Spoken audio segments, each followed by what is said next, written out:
नमस्कार, प्रादेशिक समाचार के साथ मैं पूनम किरकिट्टा। पहले मुख्य समाचार। प्रधानमंत्री नरेंद्र मोदी ने डिजिटल भुगतान के लिए कैशलेस और संपर्क रहित उपकरण व्यवस्था ई-रूपी की शुरुआत की। संस्कृति मंत्रालय ने इस वर्ष स्वतंत्रता दिवस पर आजादी का अमृत महोत्सव मनाने के लिए आज एक अनूठा कार्यक्रम शुरू किया। राज्य भर में आज से 9वीं से 12वीं की कक्षाएं शुरू। कोरोना संक्रमण में कमी को देखते हुए अंतर राज्य बसों का परिवहन भी चालू। और टोक्यो ओलंपिक में भारतीय महिला हॉकी टीम के सेमीफाइनल में पहुंचने पर राज्य भर में लोगों में खासा उत्साह। और अब समाचारों से पहले जरूरी संदेश। देश भर में 18 वर्ष से अधिक आयु के सभी लोगों के लिए सरकारी केंद्रों में निःशुल्क टीकाकरण अभियान चलाया जा रहा है। हमारे युवा श्रोताओं से अपील है कि वे कोविड रोधी टीका जरूर लगवाएं और दूसरों को भी इसके लिए प्रेरित और सहयोग करें। कोरोना महामारी के प्रति आप कोई भी लापरवाही न बरतें, क्योंकि कोरोना अब भी हमारे लिए बड़ा खतरा बना हुआ है। जब तक आवश्यक न हो घर से बाहर न निकलें और इन आसान उपायों का पालन करें। मास्क लगाएं, 2 गज की सुरक्षित दूरी बनाए रखें, बार-बार हाथ धोएं और चेहरा साफ करें। कोविड से संबंधित जानकारी और मार्गदर्शन के लिए राष्ट्रीय हेल्पलाइन काम कर रही हैं। इनके नंबर हैं 011-2397-8046 और 1075। इसके अलावा राज्य हेल्पलाइन नंबर 104 डायल कर समस्या का त्वरित समाधान लिया जा सकता है। प्रधानमंत्री नरेंद्र मोदी ने आज डिजिटल भुगतान के लिए कैशलेस और संपर्क रहित उपकरण व्यवस्था ई-रूपी की वीडियो कॉन्फ्रेंसिंग से शुरुआत की। ई-रूपी किसी व्यक्ति के लिए विशिष्ट उद्देश्य से संबंधित डिजिटल भुगतान की व्यवस्था है, जिसमें QR कोड और SMS स्ट्रिंग बेस्ड वाउचर मौजूद रहते हैं, जिसे लाभार्थी के मोबाइल को लिंक करने और SMS के जरिए पैसों के लेन देन की जानकारी भेजी जाती है। प्रधानमंत्री नरेंद्र मोदी ने इस अवसर पर कहा कि ई-रूपी वाउचर से देश के डिजिटल शासन को नया आयाम मिलेगा। उन्होंने कहा कि ई-रूपी वाउचर प्रत्यक्ष लाभ अंतरण को सशक्त बनाने में अहम भूमिका निभाएगा। साथियों, मुझे याद है कि 4 साल पहले जब भीम ऐप लॉन्च किया गया था, तब मैंने कहा था कि वो दिन दूर नहीं जब अधिकांश बिजनेस ट्रांजैक्शन नोट और सिक्कों के बजाय डिजिटली होंगे। इस बदलाव से सबसे अधिक गरीबों, वंचितों, छोटे व्यापारियों, किसानों, आदिवासियों का सशक्तिकरण होगा, वो एम्पावर होंगे। आज हम ये साक्षात अनुभव कर रहे हैं। हर महीने यूपीआई ट्रांजैक्शन के नए रिकॉर्ड बन रहे हैं। जुलाई महीने में 300 करोड़ से अधिक ट्रांजैक्शन यूपीआई से हुए हैं, जिसमें 6 लाख करोड़ रुपए का लेन देन हुआ है। श्री मोदी ने कहा कि ई-रूपी डिजिटल तकनीक में एक भावी सुधार है और इसे ऐसे समय शुरू किया गया है जब देश भारत की आजादी का अमृत महोत्सव मना रहा है।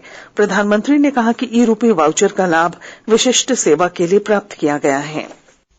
अभी शुरुआती चरण में ये योजना देश के हेल्थ सेक्टर से जुड़े बेनिफिट्स पर लागू की जा रही है।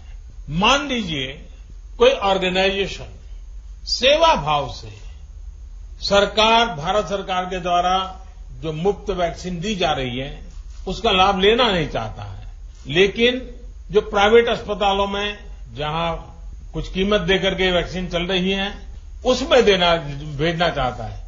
अगर वो 100 गरीबों को वैक्सीन लगवाने की उसकी इच्छा है, तो वो उन 100 गरीबों को ई-रूपी वाउचर दे सकता है। ई-रूपी वाउचर ये सुनिश्चित करेगा कि उसका इस्तेमाल वैक्सीन लगवाने में ही हो, किसी और काम में नहीं। समय के साथ इसमें और भी चीजें जुड़ती चली जाएगी। जैसे कोई किसी के इलाज पर खर्च करना चाहता है, कोई टीबी के मरीज को सही दवाओं और भोजन के लिए आर्थिक मदद देना चाहता है, कोई मदद या कोई बेनिफिट दिया जा रहा है, वो उसी के लिए प्रयोग होगा। ये ई-रूपी सुनिश्चित करने वाला है। प्रधानमंत्री ने ई रूपी वाउचर की विशिष्ट उपलब्धियों के बारे में बताते हुए कहा कि केंद्र सरकार ने डिजिटल तकनीक की सहायता से 23 लाख से अधिक रेहड़ी पटरी और ठेले वालों को सुदृढ़ बनाने के लिए पीएम स्वनिधि योजना की शुरुआत की है। इस योजना के तहत कोरोना काल में करीब 2300 करोड़ रुपए मोबाइल के माध्यम से उन्हें दिए गए हैं। साथियों, टेक्नोलॉजी कैसे गरीबों को सशक्त करती है, इसका एक और उदाहरण है पीएम स्वनिधि योजना। हमारे देश में तो रेहड़ी पटरी वाले, ठेला चलाने वाले भाई बहन हैं, उनके फाइनेंशियल इंक्लूजन के बारे में पहले कभी नहीं सोचा गया था। अपना काम आगे बढ़ाने के लिए उन्हें बैंक से मदद मिलना असंभव था। जब डिजिटल ट्रांजैक्शन की कोई हिस्ट्री ही ना हो, कोई डॉक्यूमेंट ना हो, तो बैंक से लोन लेने के लिए हमारे रेहड़ी पटरी वाले साथी पहला कदम भी नहीं बढ़ा पाते थे। इसी को समझते हुए हमारी सरकार ने पीएम स्वनिधि योजना की शुरुआत की। आज देश के छोटे बड़े शहरों में 23 लाख से अधिक रेहड़ी पटरी और ठेले वालों को इस योजना के तहत मदद दी गई है। इसी कोरोना काल में करीब 2300 करोड़ रुपए उन्हें दिए गए हैं। ये गरीब साथी अब डिजिटल ट्रांजैक्शन कर रहे हैं और अपना लोन चुका रहे हैं कि 10,000 रुपए का पहला लोन चुकाने पर 20,000 का दूसरा लोन और दूसरा लोन चुकाने पर 50,000 का तीसरा लोन रेहड़ी पटरी वाले साथियों को दिया जाएगा। प्रधानमंत्री नरेंद्र मोदी ने भारत में डिजिटल इंफ्रास्ट्रक्चर और डिजिटल ट्रांजैक्शन के लिए पिछले 6-7 वर्षों में हुए काम की प्रशंसा की। उन्होंने कहा कि पूरा विश्व आज भारत में बने फिनटेक के बहुआयामी आधार की सराहना कर रहा है। इधर झारखंड के राज्यपाल रमेश बैस ने प्रधानमंत्री नरेंद्र मोदी द्वारा डिजिटल तकनीक के क्षेत्र में ई रूपी वाउचर की शुरुआत करने के लिए बधाई दी है। संस्कृति मंत्रालय ने इस वर्ष स्वतंत्रता दिवस पर आजादी का अमृत महोत्सव मनाने के लिए आज एक अनूठा कार्यक्रम शुरू किया। मंत्रालय ने राष्ट्रगान से जुड़ी इस पहल की शुरुआत सभी भारतीयों में गर्व और एकता की भावना जगाने के लिए की है। इस कार्यक्रम के तहत लोगों को राष्ट्रगान गाने और इसका वीडियो वेबसाइट www.rashtragan.in पर अपलोड करने के लिए आमंत्रित किया गया है। राष्ट्रगान का संकलन 15 अगस्त को लाइव दिखाया जाएगा। आजादी के 75 वर्ष पूरे होने के अवसर पर देश भर में आजादी का अमृत महोत्सव मनाया जा रहा है। इसकी घोषणा प्रधानमंत्री नरेंद्र मोदी ने पिछले महीने की 25 तारीख को मन की बात कार्यक्रम में आजादी का अमृत महोत्सव के एक हिस्से के रूप में की थी। श्री मोदी ने कहा कि ये संस्कृति मंत्रालय की ओर से एक प्रयास है कि अधिक से अधिक लोग एक साथ राष्ट्रगान गाएं। संस्कृति मंत्री जी किशन रेड्डी ने आशा व्यक्त की कि दुनिया भर के भारतीय इस आयोजन में भाग लेंगे। पश्चिमी सिंहभूम जिले की बड़ी आबादी कोरोना महामारी के संक्रमण की दूसरी लहर के बाद अब तक रेल सुविधाओं से वंचित है। चाईबासा डिवीजन से ट्रेनों का परिचालन अब तक शुरू नहीं हुआ है, जिसे लेकर जिला मुख्यालय समेत क्षेत्र के लोगों को काफी परेशानी हो रही है। विस्तृत जानकारी दे रहे हैं हमारे संवाददाता। पश्चिमी सिंहभूम जिला मुख्यालय चाईबासा में ट्रेनों का परिचालन अब तक आरंभ नहीं हुआ है, जिसको लेकर जिला मुख्यालय समेत क्षेत्र के लोगों को काफी परेशानी हो रही है। उल्लेखनीय है कि कोरोना महामारी के संक्रमण के मद्देनजर पिछले साल से ही चाईबासा होकर चलने वाली ट्रेनों को बंद कर दिया गया है, जिसमें प्रथम लहर के बाद मात्र 2 ट्रेनों को पुनः प्रारंभ किया गया था। दूसरी लहर के आने पर उन्हें भी बंद कर दिया गया। अब जबकि पूरे देश में 85% ट्रेनों का परिचालन होने लगा है, तब भी जिला एवं प्रमंडल मुख्यालय चाईबासा से एक भी ट्रेन परिचालित नहीं करने के मसले पर यहां के लोग आंदोलित हो रहे हैं। अब जनप्रतिनिधियों के दबाव में मात्र एक ट्रेन पुनः चलाने की सिर्फ घोषणा हुई है, जो 3 अगस्त से टाटा और बड़बिल के बीच चलेगी। दिलीप बैनर्जी, आकाशवाणी समाचार, चाईबासा। केंद्र सरकार कोविड महामारी के दौरान लोगों की सुविधा के लिए बनाई गई राष्ट्रीय स्तर की हेल्पलाइन नंबर के बारे में लोगों को जागरूक कर रही है। सूचना और प्रसारण मंत्रालय अपने विभिन्न विभागों के माध्यम से इन हेल्पलाइन के बारे में जागरूकता बढ़ा रहा है। नंबर इस प्रकार हैं। कोविड संबंधी सवालों के जवाब के लिए स्वास्थ्य और परिवार कल्याण मंत्रालय की हेल्पलाइन 1075, राज्य हेल्पलाइन 1004, महिला और बाल विकास मंत्रालय की चाइल्ड हेल्पलाइन 1098, वरिष्ठ नागरिकों के लिए हेल्पलाइन 14567, मनोवैज्ञानिक सहायता के लिए निम्हांस का नंबर है 0804611007, आयुष कोविड परामर्श हेल्पलाइन नंबर है 14443 और MyGov WhatsApp help desk number है 9013151515। आकाशवाणी के ताजा तरीन समाचारों के लिए आप हमारी वेबसाइट newsonair.com पर लॉग ऑन कर सकते हैं। ताजा समाचार Twitter handle @AIR news alerts और Facebook page All India radio news पर भी उपलब्ध है। आप प्रादेशिक समाचार एकांश के ट्विटर हैंडल @AIR news_Ranchi और फेसबुक, इंस्टाग्राम पेज तथा YouTube channel AIR news Ranchi पर भी हमारे बुलेटिन सुन सकते हैं। प्रादेशिक समाचार आप आकाशवाणी रांची से सुन रहे हैं और अब पेश हैं कोरोना से बचाव के कुछ संदेश। कोविड-19 से बचाव और सुरक्षित रहने के 3 उपाय। मास्क लगाएं, 2 गज दूरी है जरूरी, सुरक्षित दूरी रखें, हाथ और मुंह साफ रखें।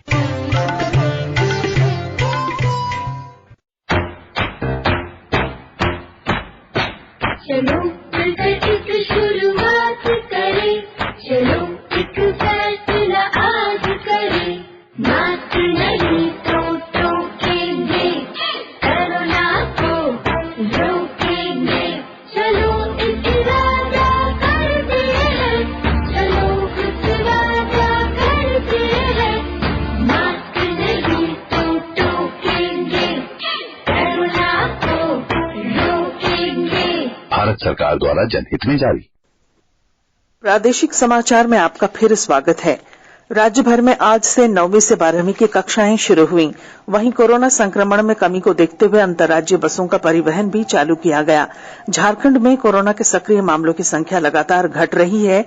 राज्य में कोरोना के 254 सक्रिय मामले हैं, जबकि कोरोना की रिकवरी रेट बढ़कर 98.44% हो गई है। कल कोरोना से 24 लोग स्वस्थ हुए। इसके विपरीत इस दौरान 27 नए मामले मिले, जबकि बोकारो जिले में कोरोना से 1 मरीज की मौत हुई। स्वास्थ्य विभाग के अनुसार इन नए मरीजों के साथ राज्य में कोरोना मरीजों की संख्या 3,47,200 हो गई है। इनमें से 3,41,817 मरीज ठीक हो चुके हैं। अब तक 5,129 मरीजों की कोरोना से मौत हुई।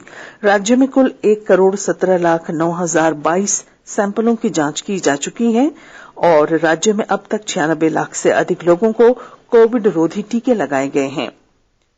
सूचना और प्रसारण मंत्री अनुराग ठाकुर ने आज राज्यसभा में बताया कि सरकार ने अपने विज्ञापनों की कीमतों को युक्ति संगत बनाने के लिए एक प्रभावी समेकित नीति अपनाई है।